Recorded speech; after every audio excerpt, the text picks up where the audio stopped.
বন্দ্যোপাধ্যায়কে মমতা বন্দ্যোপাধ্যায়ের ছায়াসঙ্গী বলা হতো, সেই মমতা বন্দ্যোপাধ্যায় কি জানতেন এত দুর্নীতির কথা? আপনার কি মনে হয় এই বিষয়ে?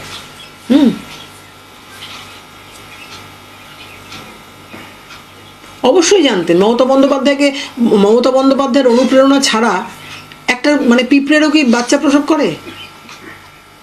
আর মমতা বন্দ্যোপাধ্যায় জানতেন না বলছেন যে এত দুর্নীতি হচ্ছে? অভিষেক বন্দ্যোপাধ্যায়কে নিয়ে আপনার মূল্যায়ন কি? যে Abhishek Bandyopadhyay lips and বাউন্সের CO, যে অভিষেক বন্দ্যোপাধ্যায় এখন তৃণমূল কংগ্রেসের সেকেন্ড ইন কমান্ড, দলের সর্বভারতীয় সাধারণ সম্পাদক, আপনার মূল্যায়ন কি তাকে নিয়ে?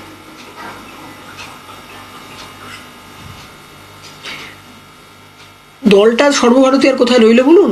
দলটা তখন আঞ্চলিক দলে পরিণত হয়েছে, তারা সর্বভারতীয় সম্পাদক। ছেড়ে দিন। আর অভিষেক বন্দ্যোপাধ্যায় তো আমি মনে করি কোনো নেতাই নন, কোনো নেতা নন। মমতা ব্যানার্জি মানে একসময় উনি সংগ্রাম করে উঠেছিলেন, এখন যদি আর সেই সংগ্রামের লেশমাত্র নেই।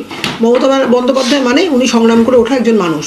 মমতা বন্দ্যোপাধ্যায় মানে সাধারণ মানুষ। এখনও ওনার মানে মমতা ব্যানার্জি হেঁটে গেলে ওনার দিকে তাকিয়ে বলেন যে কী দিদি কোথায় যাচ্ছেন? মমতা বন্দ্যোপাধ্যায় কিন্তু হাত নাড়তে নাড়তে চলে যান বা নমস্কার করতে করতে চলে যান। কিন্তু আমি তো অভিষেক বন্দ্যোপাধ্যায়ের আন্ডারে একজন এমএলএ ছিলাম, বা মনে করি অভিষেক বন্দ্যোপাধ্যায়ের মানে যতটুকু পেরেছি আমরা করেছি। উনি প্রথমবার 1,70,000 ভোটে জিতলেন, পরের বার তো 3.5 লক্ষ ভোটে জিতলেন, বা আমি সামহাও হয়তো একটু বেশি বললাম। কিন্তু অভিষেক বন্দ্যোপাধ্যায় তো কোনো সংগ্রাম করেননি। অভিষেক বন্দ্যোপাধ্যায় তো মমতা বন্দ্যোপাধ্যায়ের কোটায়, মমতা বন্দ্যোপাধ্যায়ের মানে কি বলবো আর, কেয়ার অফ মমতা বন্দ্যোপাধ্যায়। অভিষেক বন্দ্যোপাধ্যায় কে? কেয়ার অফ মমতা বন্দ্যোপাধ্যায়, মমতা বন্দ্যোপাধ্যায়ের ভাইপো।